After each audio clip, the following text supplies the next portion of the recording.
Hello, everyone, and thanks for joining us here at Cloud Wars Live, where we explore today's digital business revolution by speaking with the business executives and thought leaders who are profoundly changing how the world works, lives, plays, learns, and dreams. Our guest today is Sean Ammirati of Birchmere Ventures and Carnegie Mellon University. Sean's a longtime friend and occasional collaborator of mine, and he's already crammed a ton of experience and achievement into a relatively young life. Sean, welcome to the Cloud Wars Live podcast, and thanks very much for joining us. Thanks for having me, Bob. Yeah, it's a pleasure, Sean. Pleasure. So, Sean, two of the many things you're involved with, two of the primary ones are being a partner at a venture capital company and being a professor at Carnegie Mellon, one of the world's top computer science and business schools. So, could you tell us a little bit about how you reconcile the breakneck pace of the VC world with the, sometimes not so speedy realm of academia? Absolutely. Let's see how much trouble I can get in with my deans today. You're good at that. Good at that. That's right. Look, the reality is that the real job, like what pays the bills and certainly what I think of as kind of my kind of professional occupation is probably more Birchmere than Carnegie Mellon. But the way I look at both of those roles is that what I'm trying to do is partner with entrepreneurs to help them achieve their goals. And, as they achieve their goals, in the case of Birchmere, there's typically financial upside in that. In the case of Carnegie Mellon, it may be slightly more indirect. But I've just, really spent the last 6 years trying to figure out different ways and methods that I can come alongside entrepreneurs and help them succeed. And to me, that's been really meaningful to do as an investor. Being an investor and getting a chance to work with technology entrepreneurs is awesome. I mean, as you guys have chronicled well here on Cloud Wars, like the pace of change of innovation and technology is only increasing. So it's fun to be part of that and fun to be part of creating that future. At Carnegie Mellon, I tend to do my best to stay out of as much of the administrative stuff as possible and just spend time with the students, right? Which, I think you had someone on from Microsoft earlier who talked about sort of it all comes back to the customers, right? Like at the end of the day, not everybody in higher ed may necessarily understand this, but I think it's increasingly obvious that, like, at the end of the day, our customers are the students who are learning here. And so I feel like if I can add good value to my students and help them achieve the goals that they have for their career, many of which are now to be entrepreneurs and, create those companies, that hopefully it'll all kind of work out in the end. And it's obviously just an amazing place to be doing that at Carnegie Mellon, because as much as there are lots of challenges in every university, I mean, CMU certainly is just a magical place and is a place where a lot of the future of these technologies are being created in labs all across campus. So it's really fun and I think complementary between the two. Sean, that was a great answer. I don't think you're going to get in too much trouble with the deans about that. That was not yet, not yet at least. So very well said. Yeah. And Sean, if you're digging in a little more about what you're doing at CMU, tell us about the corporate startup lab that you're so involved with there, because that just seems to be something that's so essential today. And it goes back to a big point of what you said a minute ago about tying together appropriate partners or catalyzing relationships in ways that put people together to do things that they never could have done individually. Yeah, I'm really proud of the Corporate Startup Lab, which I co-founded here at Carnegie Mellon. The concept behind the Corporate Startup Lab at the end of the day is that one of the things that I observed is that entrepreneurship had become sort of a activity that was increasingly being considered as relegated just to 20-somethings in skinny jeans and t-shirts at, name your favorite accelerator. And certainly that's a type of entrepreneurship. But when I think about entrepreneurship, like the definition that I often use is that entrepreneurs look out into the world, see things in the world that are not as they ought to be, and build products and services that make the world as it should be, and then realize economic value through that. And the problem is, like, if that's your view on what entrepreneurship is, which mine is, we can't say that the only people who should worry about that are 20-somethings in skinny jeans, because they'll end up creating great things for them, but not necessarily great things for the world at large. Yeah. And so one of the things I've tried to do at Carnegie Mellon for a long time is figure out how to get every student who comes through the different graduate schools that I teach at to think about how can they be an entrepreneur in whatever future world career path they end up taking. And a lot of them go work at large companies.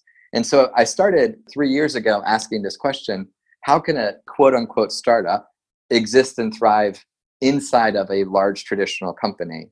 And we've been really lucky to get to do some really interesting research around that topic, to create some courses around that topic. Actually, you are one of the mentors of the course, so thanks for doing that. And I think it's a good example of pulling people in who are experts from industry that can come alongside and say like, hey, this is how it can work. And last year we had 4 large companies work with our students to create startups inside their companies. This year, we're going to have 5 of them. And what we've really realized is that fundamentally, a startup in a large company is really the same thing as a startup that probably is what your listeners' mind first go to when they think of startup. A couple people in a proverbial garage. The only difference is there are some additional tools, processes, techniques that you need to incorporate when you're trying to do it inside of a large company. And so we're trying to help explore that, help optimize that, so that really everybody, my hope is that through the work at the Corporate Startup Lab and other things we're doing,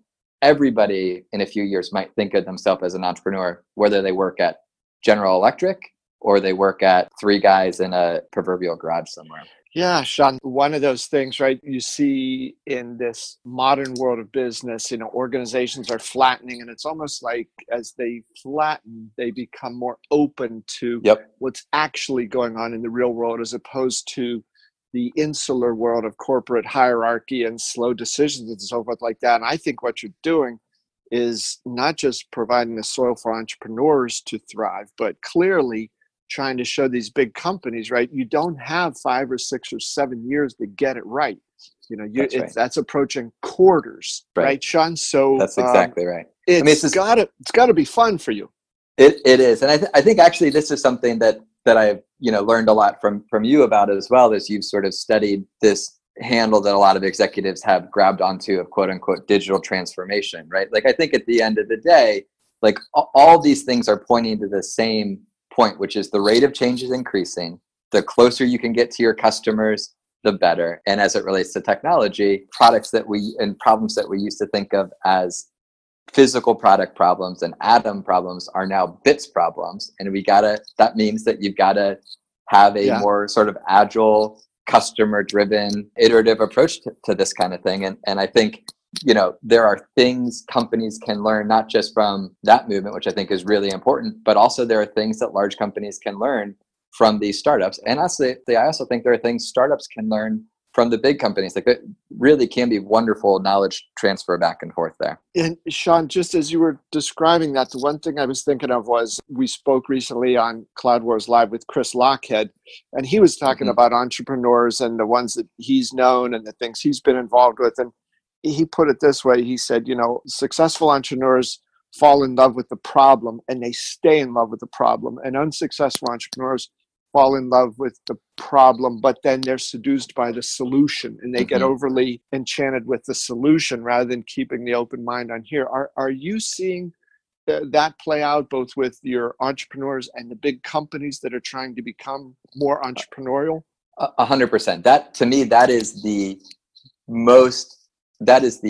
way that those two groups are the most similar, right? They're successful ones spend a ton of time with customers, understand their problems intimately, and are obsessive about it.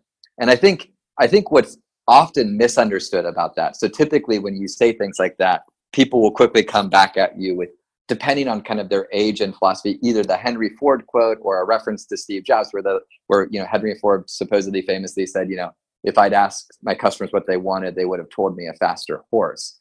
Well, interestingly, my friend Patrick Vlaskovitz, who's a kind of another one of the lean entrepreneurship thinkers, actually called the Ford Museum in Detroit, tracked down a historian there, and Henry Ford actually never said that, at least according to the Ford Museum, but which I think is kind of a wonderful anecdote in and of itself.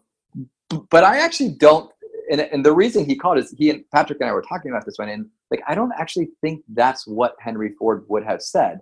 I think if Henry Ford had asked his customers what they wanted, they would have told him they wanted a horse that never needed to sleep, a horse that they didn't need to clean up after, right? I mean, I don't know a lot about horses, but we have a mutual friend, George Borowski, who who has some horses, and like my understanding is they're quite smelly to clean up after. I think that would have been high on people's lists, right? And to me, like, this gets to wonderfully illustrate the point.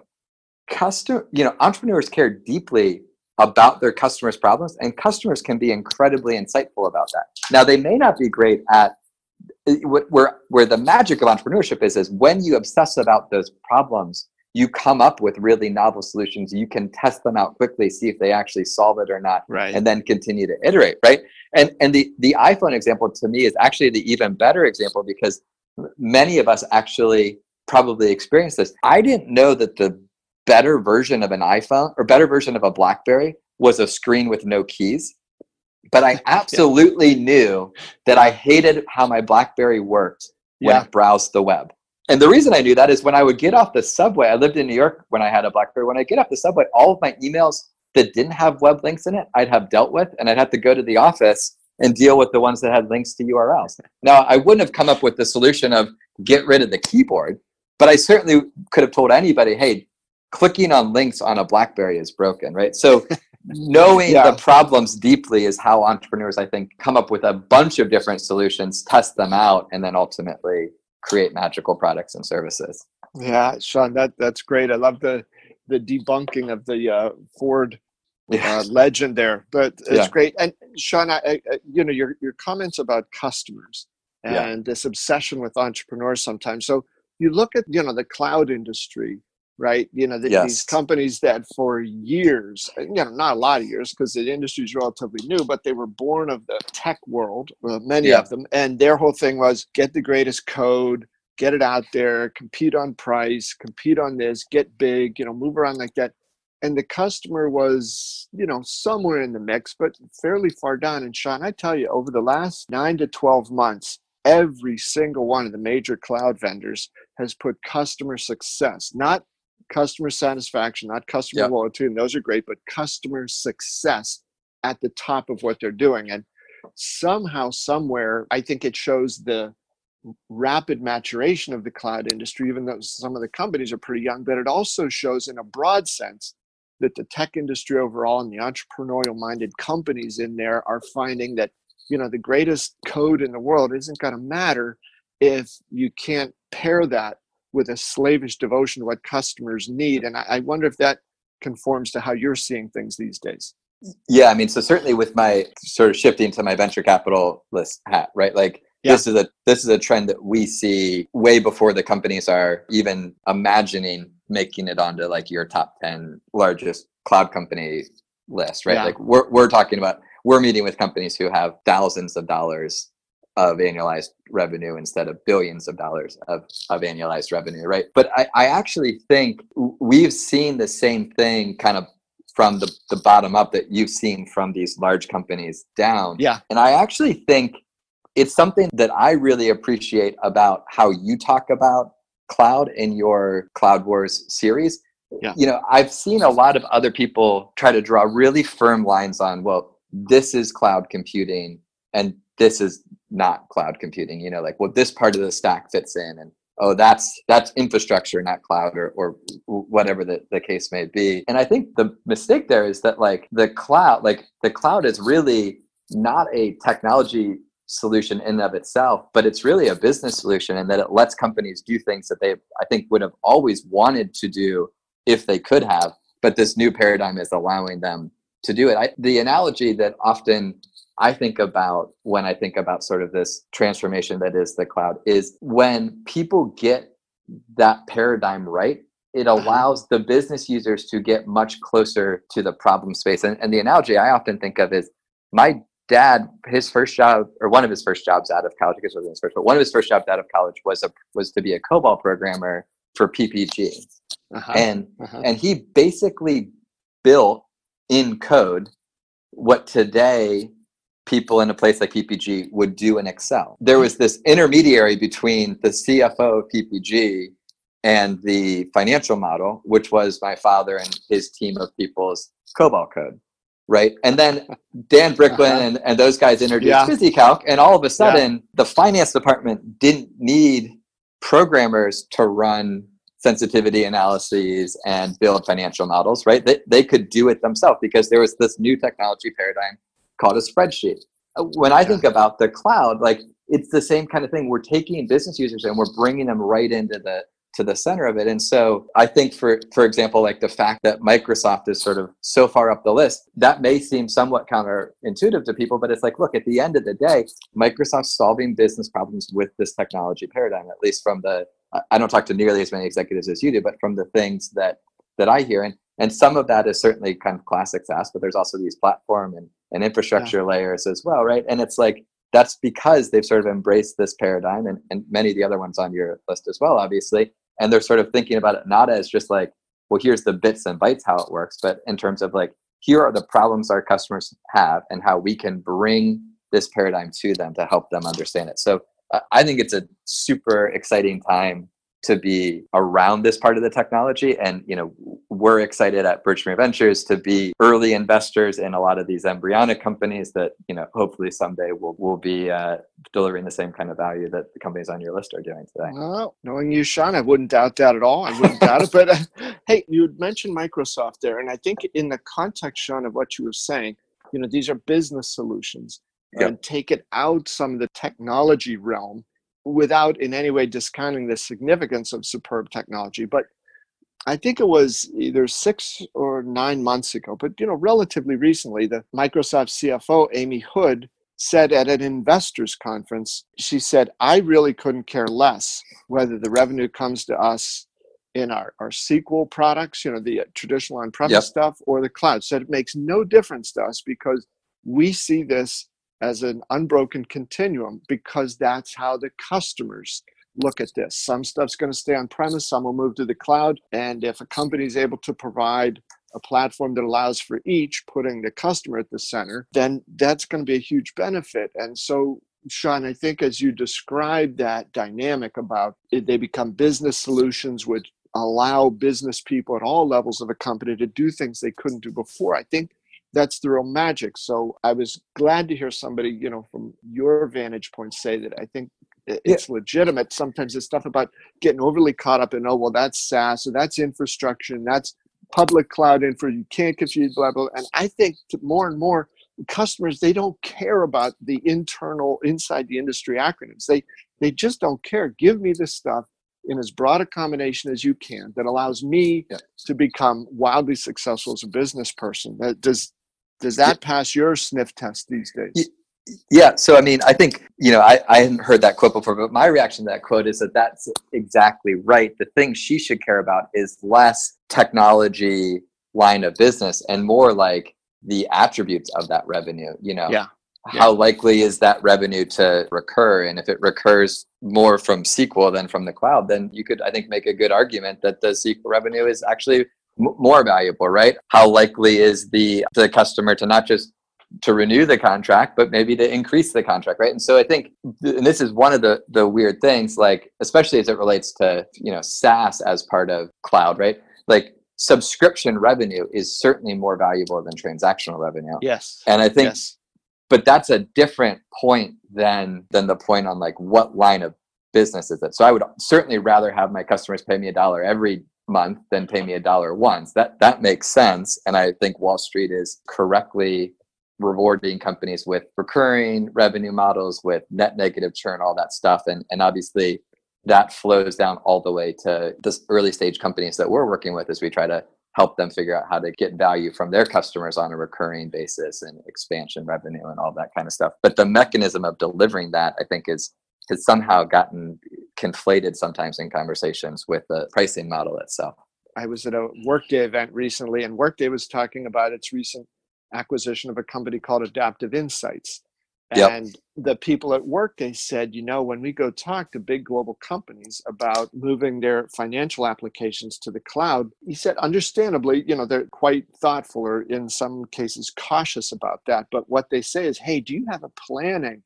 Because we could really use help with that. And if we get proof that works, right? So the Adaptive Insights, they said, not only solved an immediate need, but it's a door opener toward these future opportunities. So I think, again, it shows that inside the layers of the acronyms that we in the tech industry put together, there's a whole different set of externally customer-driven things that are forcing some of these changes, so that attitude among the technology vendors, back to our points about customer success and what you said, put the customer at the middle. I think we're really just starting to see the beginning of that. And this other piece that's coming in now of trust, right? That right. Benioff and Nadella and McDermott and these other people saying, if you can't work with a tech vendor that you trust, and if that tech vendor can't earn your trust, that relationship's going nowhere. The other part of that, right, is that if you think about the FP&A process before and after in those organizations, right, to me, that's also part of just, the name itself even kind of implies it, right? That there's this other piece of the whole moving things to the cloud in sort of the large sense of what we're talking about here today, not maybe the technical sense, but the broadest sense of this technology paradigm, right? Like what also happens when you start doing that stuff is you start layering in the ability to automate and predict things that were just unimaginable before. And I think from robotic process automation to machine learning to sort of true deep learning AI, like that's going to be a big part of this going forward as well. And I think I don't have any inside information on it, but I certainly was familiar with Adaptive Insights. And then it feels like just a brilliant acquisition from a Workday perspective, because it does give them a different touch point in the FP&A to bring this kind of mega trend in through that part of the house as well. So that makes a ton of sense. Getting back to your point on trust as well, though, well, so many things have changed since 15, 20 years ago, when I was selling software as an entrepreneur myself. The one thing that hasn't changed is that people still buy software from people at the end of the day. Yeah. And if the person across the table from you isn't really trusted as not an order taker or not someone who's just trying to meet their quota, but a trusted partner, it's really hard to get the kind of deals done that all these companies need to get done, kind of no matter where they are in the maturity spectrum. And I think, the executives that you mentioned, they've been doing this for a long time. And I think the success of those companies really comes back to the fact that they're not viewed just as somebody who's walking in and saying, here's how this newfangled algorithm works, but they're coming in and saying, like, trust me, this will make your business run better, and we will partner with you on it. We don't just want to be a vendor, but we want to be a partner. And I think a continue refocusing on that is just healthy for the industry overall as well. It is, Shauna. And let me toss out one thing. I'm usually pretty spacey on details and statistics, and maybe I am on this one. We'll have to do some research later and try to figure it out. But I was talking to the chief product officer from Adaptive Insights, and he said, if you think about it, he said in the on-premise world, he said companies would have every intention of doing, a superb job of financial planning. But he said the average time for a Fortune 500 company, and maybe a Fortune 1000 company, to complete the financial planning process using traditional technology was 74 days. So he said, you're already close to a quarter into the year before you've completed your plan. So he said it was just one of those things that either wasn't delivering enough value that it could have or should have, and it also sort of flipped open that need for this to be an ongoing, backward-looking corrective process instead of one where everybody's focused on here's today and what's building off into the future, and can we be looking more at opportunities instead of historic reconciliation. So again, I think some of the things that you're describing here with trust, with the customer success, those sorts of things, and how these new technologies allow people to behave and think and pursue incentives and opportunities in ways they never could before. To me, that's part of what's so exciting. And Sean, that's why at $1 billion was it 1.5 billion? I mean, it was not a small acquisition, I mean, that's why that acquisition makes a ton of sense, though, right? Because that's crazy business value that Workday is bringing in. And Sean, just, again, not getting too wonky with the numbers here, but when, whatever it was, 4, 5, 6 months ago, when Salesforce bought MuleSoft, And I saw some of these people saying, "Oh, they overpaid. 7.4 billion. They shouldn't have paid more than 7.2." And I'm thinking, "What are you talking about?" When actually now Salesforce at their recent event said, the big problem customers have is tying together in all these different data sets, and MuleSoft is right in the middle of that. So anyhow, I don't mean to be overly critical, but sometimes, man, there's people that are just losing sight. What is the bigger play here? Not the nickels and dimes of the acquisition, but the billions of dollars of value you can unlock for your customers. That's right. And obviously this is convenient as an early stage investor to say, but have they looked at the balance sheet that these guys have? I don't think anybody's walked, the point is they're going to need to buy, partner, and build in some ratio for each of them the future, right? And they've got the cash to do it. These companies make a ton of sense, again, from where I sit really early in the ecosystem, obviously from a funding perspective. Well, heck, we'd expect you to have a point of view on that, Sean. Sure. Yeah, sure. I mean, I realize it's a very unbiased opinion. Companies should pay lots and lots of money to acquire companies, says the early stage investor. I get that. But for what it's worth, we are not investors, unfortunately, in either Adaptive Insights or MuleSoft. And still, as an outsider, just look like, those are no-brainers from what I said. So, Sean, tell us a little bit about it. And I know this has been implicit in a lot of the things that you've said throughout our conversation here, but your own entrepreneurial background, how's that help you as a VC and at Carnegie Mellon? So my background is I was a student at Carnegie Mellon, was working with a number of folks here, left to do my first startup, did 3 startups kind of consecutively. The first one was sold to Morgan Stanley. The second one was actually LinkedIn's first acquisition. And the third was acquired by a private equity roll-up. And each of those had plenty of good days and plenty of tough days. And I think when you're signing up to help entrepreneurs, whether that's as an investor or as a advisor, faculty member, whatever, there's really no substitute for having experienced both those really good days and those really bad days, because entrepreneurship is tough. And what entrepreneurs need often is a little bit of empathy and perspective. And it's really helpful to have had those experiences yourself when you're sitting down with the entrepreneurs and helping them through whatever challenge they're in. Because, and I remember this from my own entrepreneurial journey, I would be facing something down and it would feel like, man, this is the scariest thing I bet any entrepreneur has ever experienced, right? And then 3 weeks later, it'd be like, nope, I found a new scariest thing, right? And with the benefit of hindsight, you realize that this is just part of the roller coaster that is solving problems with unknown solutions, and even the problems aren't always fully understood. And so, that's going to be high beta activities, and it's important to sort of keep that perspective. And it's been, I think, helpful in both of those capacities to have spent time as an entrepreneur, myself before kind of, as they say in the business, or switching sides of the table as an investor and a faculty member here at CMU. Sean, last thing I wanted to ask you about is you're out on the front lines. You see these early stage companies and often young people, but not always young people, but entrepreneurs coming to you. They got a gleam in their eye. I think I can do something here. What's your sense of the pace of innovation today relative to, over the last decade? And if you can extend your thought on this pace of innovation a couple years into the future. Yeah, I mean, so certainly the quick summary is it's definitely accelerating, which I think is a good thing. I've been saying this for 10 years, so this is not a statement about any political things at all. I just think that the world has lots of problems and entrepreneurs are a critical part to solving them.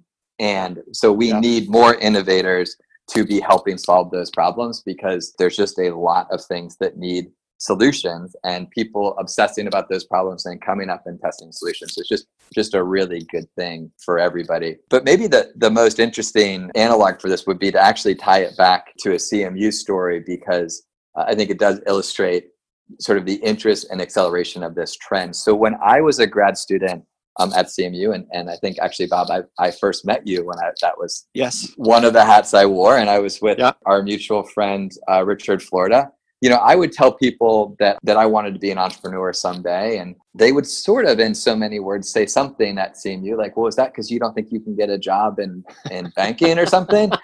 And then they would typically like send me to like the crazy professors, and I love them, but Richard probably Richard is absolutely a genius, 100%, but he's kind of a crazy genius, and that's good. And so that's where guys like me ended up 20 years ago. And that was fun. I mean, Richard continues to be a friend and just awesome. So I love that. But also it's not lost on me that it was sort of the edges of campus for sure. We just opened a brand new building here on campus that was put together by a number of alumni, but most notably David Tepper, the hedge fund manager and now owner of the Carolina Panthers, maybe more famously. But he and a number of other friends and alum of the school kind of created this new amazing building on campus. And so I think it's pretty undisputed that the nicest building on campus right now is the David A. Tepper building.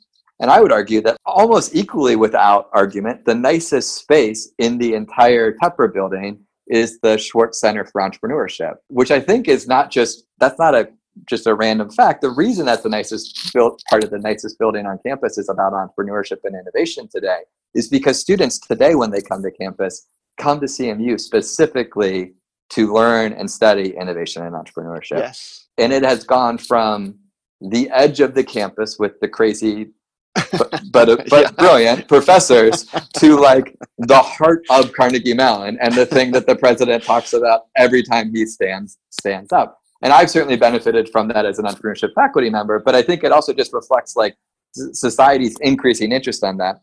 And I think so people caring about that is great. And then all of the tech trends that, you've chronicled as well as anybody, not just here, but sort of through your whole career, right? The pace of all those trends are only accelerating, and problems that, as we said earlier, were atoms problems are now bit problems. And that, that changes the pace that you can do these things. Like the combination of those two things actually leaves me firmly in the optimistic category, because I think all those challenges that need to be solved, the confluence of those two things increases the chance of us solving a lot of those problems. And so I think it certainly has accelerated over the last 10 years. And I'm really optimistic about it continuing to accelerate into the future here. Oh, Sean, it's a great story. I love the optimism. And I want to just add a quick anecdote here before we wrap up about one of those crazy professors out on the fringe there at CMU. I was co-teaching a class with somebody here.